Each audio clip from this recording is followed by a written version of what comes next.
श्री सीताराम नाम महाराज की। आगे नाम महिमा का स्मरण करते हुए कहते हैं,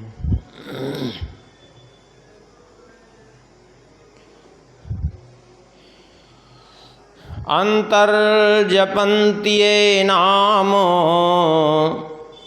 जीवन मुक्ता भवन्ति ते तेषां न जायते भक्तिर्न चराम समीपका।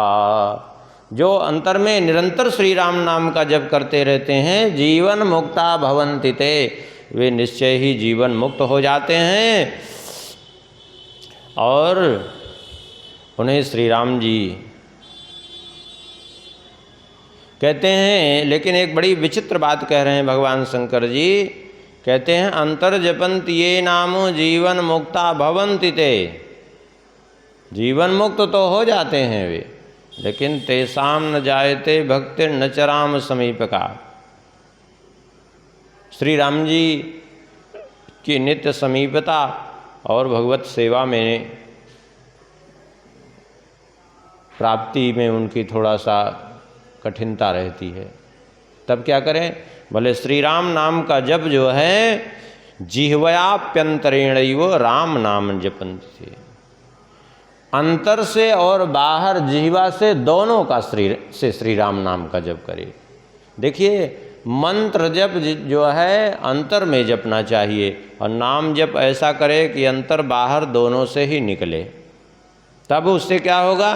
बोले इस प्रकार से जो करते हैं अंदर बाहर दोनों से ही जो श्री राम नाम का जप करते हैं तो तेज प्रेम पराभक्ता नित्य राम समीपका, वो भगवत प्रेम परायण हो जाते हैं, श्री राम जी की भक्ति को प्राप्त कर लेते हैं। योगिनो ज्ञानिनो भक्ता सुकर्म निरतास्ये राम नाम निरता सर्वे रमु क्रीडात वही। कहते हैं योगी ज्ञानी भक्त और जितने सत्कर्म परायण लोग हैं वे सभी श्री राम नाम में ही लगे रहते हैं। क्यों? क्योंकि श्री राम जी सबको आनंदित करने वाले हैं। क्यों? क्योंकि राम नाम रमु क्रीडात वही, रमु क्रीड़ायाम धातु से ही श्री राम नाम की निष्पत्ति होती है, अर्थात सबको आनंदित करने वाले जो हैं। भगवान के कुछ नाम जो है मुख्य हैं, विष्णु नारायण वासुदेव श्री हरि ब्रह्म विश्वम्भर अनंत विश्वरूप कलानिधि कल्मसग्न दयामूर्ति सर्वसेवित आदि। लेकिन उन सब में श्री राम नाम अत्यंत जो है उत्तम है। आगे जो है वर्णन करते हैं, ग्रहाणाम च यथा भानुर्नक्षत्राणाम यथा शशि निर्जराणाम यथा शक्रो नराणाम भूपतिर्यथा यथा यथा लोकेषु गोलोकः सरयू निम्नगासु च कवीनां च यथानंतो भक्तानां अंजनी सुतः। कहते हैं जैसे यथा ग्रहाणाम भानु, जैसे ग्रहों में सूर्य श्रेष्ठ हैं और नक्षत्राणाम यथा शशि, नक्षत्रों में जैसे चंद्रमा श्रेष्ठ हैं, ग्रहों में जैसे सूर्य नक्षत्रों में चंद्रमा, और निर्जराणाम यथा शक्रो, जैसे देवताओं में निर्जराणाम माने जो जिनमें जरता अर्थात वृद्धावस्था नहीं आती, अर्थात देवताओं में जैसे देवराज इंद्र श्रेष्ठ हैं और नराणाम यथा भूपति, मनुष्यों में जैसे राजा, यथा लोकेषु गोलोकः, जैसे समस्त लोकों में गोलोक धाम श्रेष्ठ है जहाँ भगवान श्री कृष्ण का नित्य निवास है, और सरयू निम्नगासुचा, जैसे नदियों में सरयू जी श्रेष्ठ हैं, कवीनाम चैथानंतो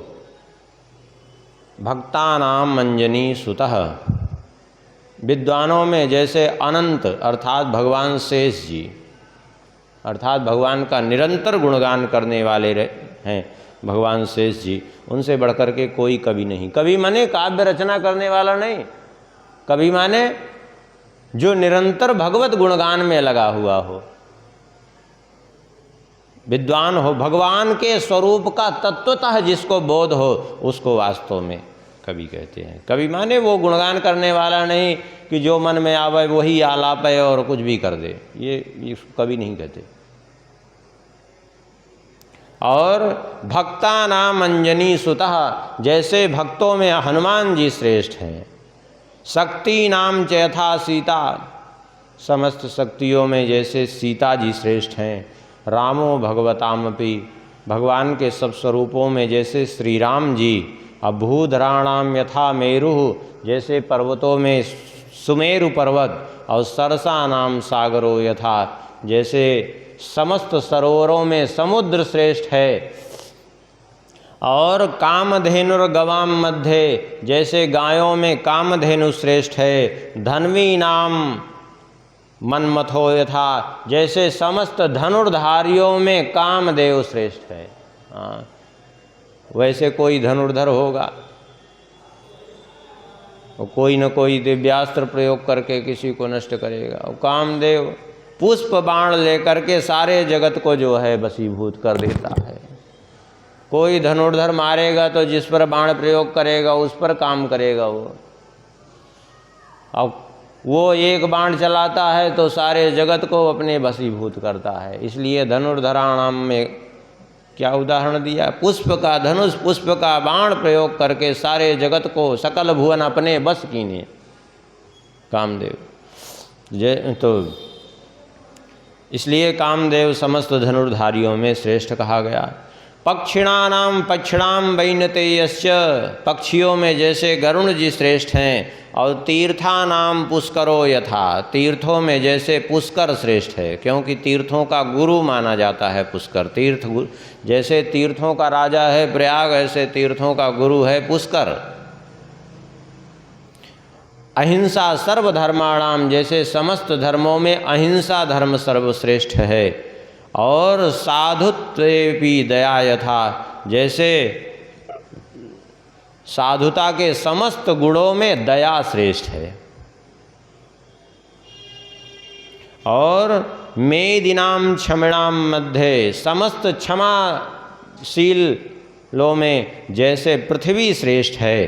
पृथ्वी से ज़्यादा क्षमाशील कोई नहीं है। और मणि नाम कौस्तुभो यथा, समस्त मणियों में जैसे कौस्तुभ मणि श्रेष्ठ है। धनुषा नाम यथा सारंगः, धनुषों में जैसे भगवान का सारंग धनुष श्रेष्ठ है। और खड्गा नाम नंद को यथा, जैसे समस्त खड्ग माने तलवार, उसमें नंदक नाम की खड्ग जो भगवान विष्णु की खड्ग है, ये वो खड्ग श्रेष्ठ है। और ज्ञाना नाम ब्रह्म ज्ञानम च, जैसे समस्त ज्ञानों में ब्रह्म ज्ञान श्रेष्ठ है। और भक्ति नाम प्रेम लक्षणा, समस्त प्रकार की भक्तियों में प्रेम लक्षणा भक्ति श्रेष्ठ है जिस प्रकार से। और प्रणवः सर्व मंत्राणाम, समस्त मंत्रों में जिस प्रकार से ओंकार श्रेष्ठ है। और रुद्राणाम अहमेव चा, भगवान शंकर जी कहते हैं समस्त रुद्रों में जैसे मैं श्रेष्ठ हूँ। भगवान शंकर जी, रुद्र तो असंख्यात रुद्र हैं, लेकिन उनमें श्रेष्ठ भगवान शंकर जी जिस प्रकार से। और कल्पद्रुमस्य वृक्षाणाम, समस्त वृक्षों में जैसे कल्प वृक्ष श्रेष्ठ है।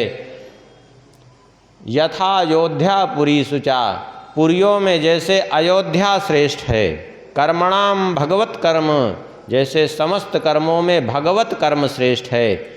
और अकारश्च स्वरे स्वपि, समस्त स्वरों में जैसे अकार श्रेष्ठ है। और किमक्त बहुनोक्तेन सम्यक भगवतः प्रिय, कहते हैं देवी कहाँ तक हम कहें। नामना तथा च सर्वेषां राम नाम परम महत्, ऐसे जितने नाम हैं उन समस्त नामों में श्री राम नाम श्रेष्ठ है। इतना सब गिनाने के बाद कह रहे हैं जैसे ये सब इनमें श्रेष्ठ हैं, ये इनमें श्रेष्ठ हैं, ऐसे समस्त नामों में श्री राम नाम श्रेष्ठ हैं। नाम नामेव च सर्वेषां राम नाम परम महत्, इदं त्वया कथं प्रोक्तम् एतदर्थं वद प्रभो त्वमेव सर्वजानासि राम नाम सुवैभवम्। कहते हैं कहाँ तक कहें देवी। पार्वती जी ने कहा प्रभु समस्त नामों में आपने श्री राम नाम को सर्वश्रेष्ठ और परात्पर कहा, तो कृपा करके बताइए इसके वास्तविक स्वरूप को बताइए। तब भगवान शंकर जी कहते हैं नानार्थम हम देवी संक्षेपेण वदामि ते नामना भगवतो नेका गुणार्था कोटिकोटयः। पार्वती जी ने जब कहा इसके स्वरूप को अर्थात इसके नाम के अर्थ को और स्वरूप को समझाइए, तब भगवान शंकर जी कहते हैं हे देवी भगवान के नामों का अर्थ तो इतना है कि उसका वर्णन कहाँ हो सकता है, लेकिन फिर भी हम आपको अत्यंत संक्षेप में भगवान के नाम का अर्थ समझाते हैं, क्योंकि नाम के करोड़ों करोड़ों अर्थ हैं, करोड़ों करोड़ों उनमें गुण भरे हैं। संपूर्ण रूप से कोई कहे कि नाम के गुणों को कोई वर्णन करना चालू कर दे अथवा नाम के अर्थ को कोई वर्णन कर दे, तो संपूर्ण रूप से नाम के अर्थ को अथवा नाम के गुणों का भी वर्णन संभव नहीं है। लेकिन फिर भी सुनिए। अब सुनारे गृहं यस्य तेन नारायण स्मृतः जीवा नराश्रया यस्य एन नारायणोऽपि वा। अब भगवान के नामों का अर्थ सुनिए। कहते हैं सबसे पहले नारायण नाम। नारायण क्यों नाम, उसका क्या अर्थ है? कहते हैं अपसु नारे गृहम यस्य। अपसु अर्थात अप माने जल, अपसु माने जल में ही, गृहम यस्य जिसका घर है अर्थात निवास स्थान है। अपसु नारे गृहम यस्य, इसलिए तेन नारायण स्मृतः, इसलिए उनको कहते हैं नारायण, क्योंकि नार माने जल, अप माने जल, अपसु नारायण, अपसु नारे, अप माने जल और जल में ही घर है जिनका, अर्थात जल में जो जिनका है निवास, अयन माने घर, इसलिए जल में निवास करने के कारण उनको नारायण कहते हैं। अथवा जीवा नाराश्रया यस्य,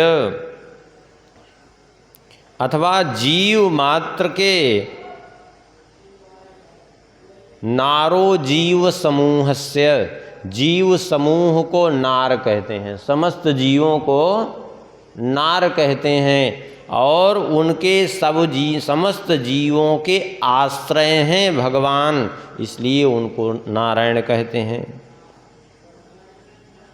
समस्त जीवों के आश्रय, समस्त जीव भगवान में निवास करते हैं, इसलिए उनको नारायण कहते हैं। और समस्त जीवों के अंतर हृदय में भी भगवान निवास करते हैं, इसलिए भी उनको नारायण कहते हैं। सबके आश्रय हैं भगवान, इसलिए उनको नारायण कहते हैं। सर्वं वसति वै यस्मिन् सर्वस्मिन् वसतेऽपि वा तमाहुर्वासुदेवं च योगिनस्तत्त्वदर्शिनः। अब वासुदेव क्यों नाम है भगवान का, उसका क्या अर्थ है? कहते हैं सर्वं वसति वै यस्मिन्, सर्वं वसति वै यस्मिन्, जिसमें सभी निवास करते हैं, अथवा सर्वस्मिन् वसतेऽपि वा, अथवा सब में जो निवास करते हैं, जो सब में निवास, सब समस्त जीव जिनमें निवास करते हैं और समस्त जीवों में जो निवास करते हैं। तमाहुर्वासुदेवं च, इसलिए उनको वासुदेव कहते हैं। योगिनस्तत्त्वदर्शिनः, ऐसे इस कारण से उनको तत्वदर्शियों ने वासुदेव कहा। अब देखा जाए तो नारायण क्या हुआ, नारो जीव समूह से जीव समूह उनमें निवास करते हैं अथवा जीव उनमें निवास, सभी का तत्वतः देखा जाए तो एक दूसरे से संबंध है, इसलिए किसी दूसरे नाम की उपेक्षा नहीं करनी चाहिए। सब तत्वतः नाम भगवान के एक ही हैं। अब सुन लीजिए विष्णु नाम। विष्णु का अर्थ क्या हुआ? बोले व्यापको पिहियो नित्यम सर्वं चैव चराचरे विप्रप्रवेशने धातुरो विष्णुरित्य विधीयते। कहते हैं व्यापको पिहियो नित्यम, जो सारे जगत में व्याप्त हैं, अर्थात जो चराचर में व्याप्त हैं, और सर्वम चैव चराचरे, चराचर जगत जिनमें समाया हुआ है और सारे चराचर जगत में जो समाये हुए हैं वो सब में व्याप्त हैं। इसलिए विषप प्रवेशने धातु, इसलिए जो है भगवान का नाम है विष्णु। क्यों? क्योंकि विषप प्रवेशने धातु शब्द से विष्णु शब्द बनता है। जो व्याकरण के लोग हैं वो भली भांति इस बात को जानते हैं कि विष्णु शब्द की निष्पत्ति होती ही कैसे है। बोले विषप प्रवेशने धातु, अर्थात जो सब में प्रवेश किए हुए हैं, कण कण में जो विद्यमान हैं। तब देखा जाए तो नारायण, विष्णु और वासुदेव का अर्थ तो देखा जाए एक ही हो गया कि नहीं हो गया? जो सब में व्याप्त है, सब उनमें व्याप्त है। ठीक है।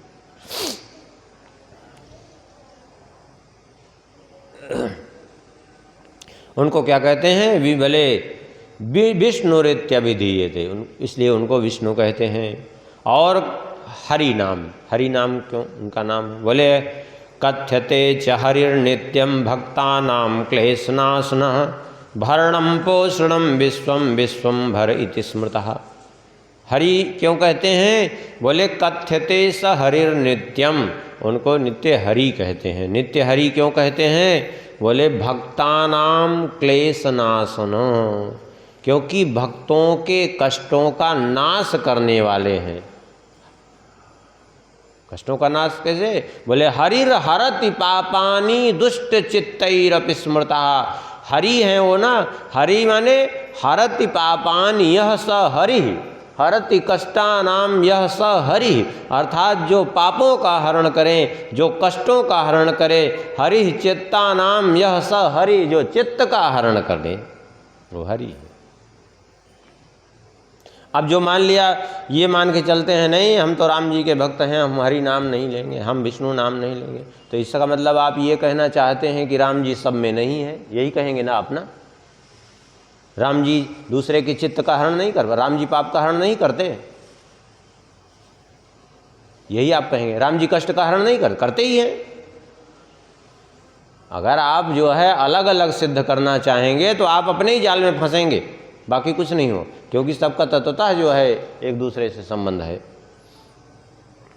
और हरि शब्द इसलिए भी कहते हैं, क्यों? बोले भरणम नहीं, हरि क्लेश नाशन करने के कारण। हरिर हरति पापानि दुष्ट चित्तैरपि स्मृता, जो पापों का हरण करने वाले हैं, जीवों के क्लेश का हरण करने वाले हैं, जो चित्त का हरण करने वाले हैं, समस्त दुखों का हरण करने वाले हैं और इस भव रोग का हरण करने वाले हैं, इसलिए उनका नाम हरि है। विश्वंभर उनका नाम क्यों है? बोले भरणम पोषणम विश्वम विश्वंभर इति स्मृतः। विश्वम भरणम पोषणम यह विश्वंभरः, जो संपूर्ण विश्व का भरण पोषण करने वाले हैं, इसलिए उनको का नाम विश्वंभर है, क्योंकि सारे जगत का भरण पोषण वही कर रहे हैं, इसलिए उनको क्या कहते हैं? विश्वंभर। अब उनको ब्रह्म क्यों कहते हैं? सुन लीजिए। वायुवत् गगने पूर्णम जगतामेव वर्तते सर्वभिन्नं निराकारं निर्गुणं ब्रह्मोच्यते। वायुवत् गगने पूर्णम, जैसे संपूर्ण आकाश मंडल में वायु व्याप्त है, भरी हुई है वायु, आकाश में वायु होते हुए भी क्या वायु को किसी ने देखा? नहीं देखा। पंखे इतने चल रहे हो, कूलर चल रहे हो, आप बढ़िया से बढ़िया कैमरा लगाइए और कह दीजिए हम आज वायु की फ़ोटो खींचेंगे, वीडियो बनाएंगे। है कोई कैमरा फ़ोटो खींचने वाला वायु की? नहीं खींच सकता। क्यों? क्योंकि प्रत्यक्ष अनुभव होते हुए भी वायु दिखाई नहीं पड़ रही है। ऐसे ही भगवान सर्वव्यापक होते हुए भी नहीं दिखाई पड़ रहे हैं, लेकिन सब जगह विद्यमान है। जैसे वायु है लेकिन नहीं दिखाई पड़ रही, केवल अनुभव हो रहा है, ऐसे वायुवत गगने पूर्णम, जो संपूर्ण गगन में आकाश मंडल में जिस प्रकार से वायु व्याप्त है, उसी प्रकार से जगतामेव वर्तते, संपूर्ण जगत में जिनकी सत्ता कण कण में व्याप्त है, इसलिए उनको क्या कहते हैं? ब्रह्म। और सर्वभिन्नम निराकारम निर्गुणम ब्रह्म उच्यते, जो सब जगह व्याप्त होते हुए भी सबसे भिन्न है, सबसे अलग है। आकाश सब जगह व्याप्त है, ठीक है। आकाश को आप मुट्ठी में पकड़िए, कह दीजिए हम मुट्ठी में आकाश मुट्ठी में पकड़ लिए, आएगा आकाश पकड़ में? नहीं। क्यों? आप यद्यपि जो है आप एक घड़ा आप मुख बंद करके रख लीजिए, उसमें भी आकाश है, लेकिन फिर भी उससे भी आकाश पृथक है, निर्लिप्त है, क्योंकि उसमें आकाश को आप अधीन करके नहीं रखे हैं, वो उसके अंदर विद्यमान है तो है, लेकिन फिर भी वो निर्लिप्त है उससे। ऐसे ही जो सब में होते हुए भी जो सबसे निर्लिप्त हैं, उसी को क्या कहते हैं? सर्वभिन्नम और निराकारम। जैसे आकाश का, वायु का कोई आकार नहीं है, ऐसे ही जो निराकार हैं और जिनका कोई गुण नहीं दिखाई पड़ रहा है प्रत्यक्ष में, उसी को ब्रह्म कहते हैं। निराकारम निर्गुणम ब्रह्म उच्यते, इसलिए उनको ब्रह्म कहते हैं। भगवान को अनंत क्यों कहते हैं? सुन लीजिए। यस्यानंतानि नामानि यस्य चानंत विद्यते श्रुतयो यन्न जानन्ति सोप्यनंतो विधीयते। अनंत माने, अंत माने होता है अंत, जिसका अंत हो, जिसकी एक निश्चित सीमा हो। अंत माने सीमा। जैसे किसी को कहते हैं कि उसका अंत हो गया। अंत हो गया माने एक निश्चित सीमा है उसकी कि इतने दिन तक उसका जीवन है। अंत माने किसी चीज की सीमा, और अनंत माने जिसकी कोई सीमा न हो, जो अनंत हो। अनंत, अनंत माने अनंत, अर्थात जिसके स्वरूप की कोई सीमा नहीं हो, जिसका कोई अंत नहीं हो, उसको अनंत कहते हैं। श्रुतयो यन्न जानन्ति, यहाँ तक कि वेद भी जिसको वर्णन करने में असमर्थ हो जाएं, जिसके अंत को वेद भी न पार में, उसको अनंत कहते हैं। सोप्यनंतो विधीयते, इसलिए उनको अनंत कहते हैं। यो विराजस्तनुर्नित्यं विश्वरूपमथोच्यते कला वैधिष्ठितान् सर्वान् यस्मिन्निति कलानिधि। यो विराजस्तनुर्नित्यम, यो विराजस्तनुर्नित्यम, ये संपूर्ण विश्व ही जिनका स्वरूप है। अर्थात ये विश्व कहीं अलग से नहीं आया, वास्तव में भगवान का स्वरूप ही ये विश्व है संपूर्ण।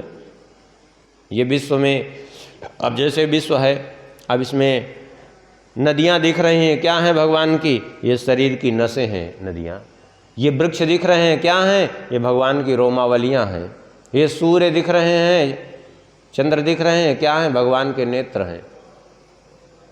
ये सब भगवान का विराट स्वरूप का एक एक अंग है। ये सब,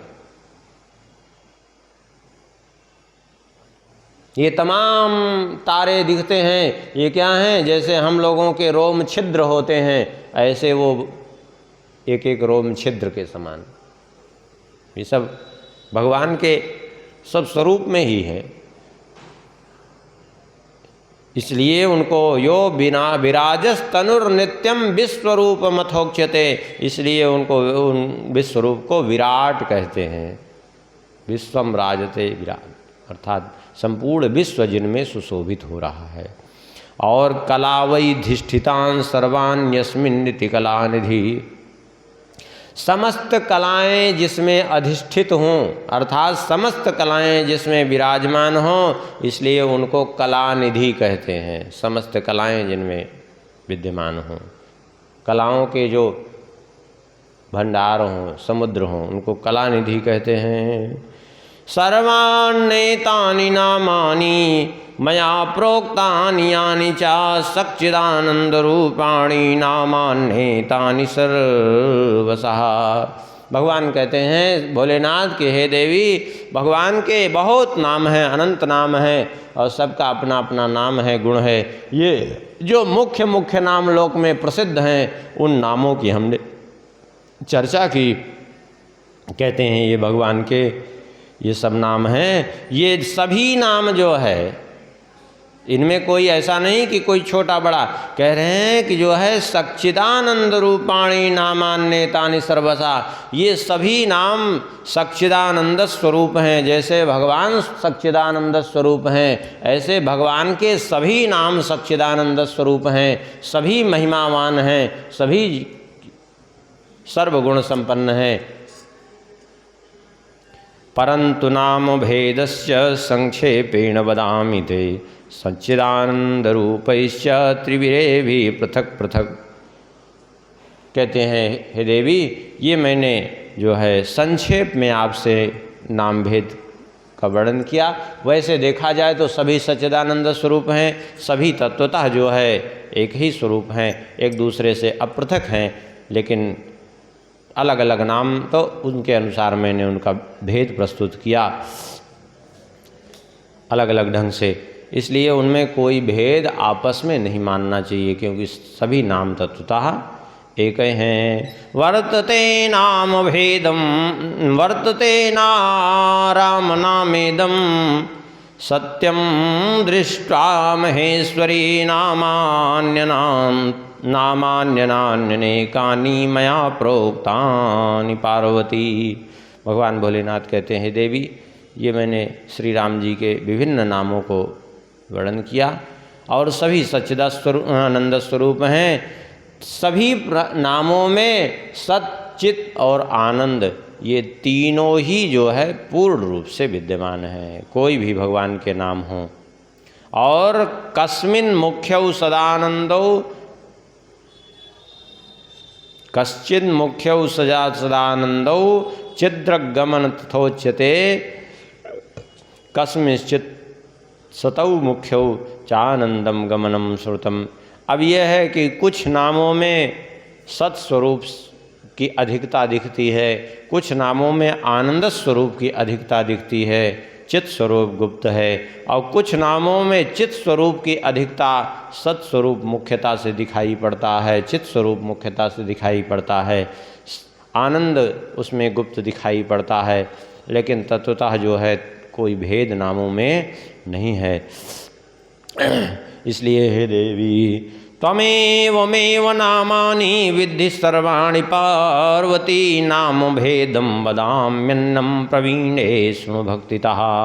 कहते हैं देवी, भगवान के नामों को समझो, और दूसरे नामों के रहस्य को भी मैं कहूँगा, उसको भी आप अच्छी प्रकार से श्रवण कर लो। कहते हैं अर्थात जो अभी तक नाम जो वर्णन किए उसका वर्णन किए। अब भगवान कहते हैं अन्यानि यानि सर्वाणि नामानि साक्षराणि च निर्वर्णम राम नामेदम केवलम च स्वराधिपम।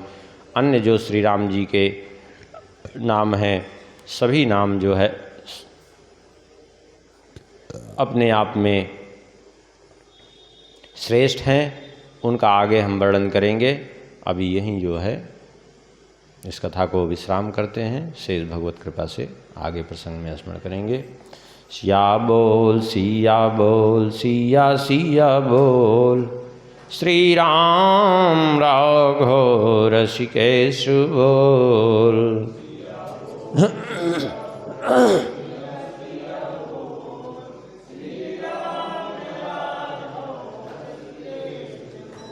सिया बोल सिया बोल सिया सिया बोल। श्री राम राघव ऋषिकेश बोल।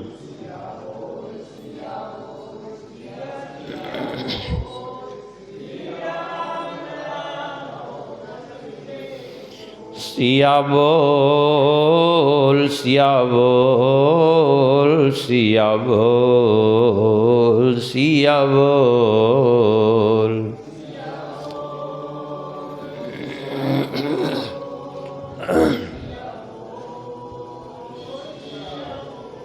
सिया बोल सिया बोल सिया बोल सिया बोल।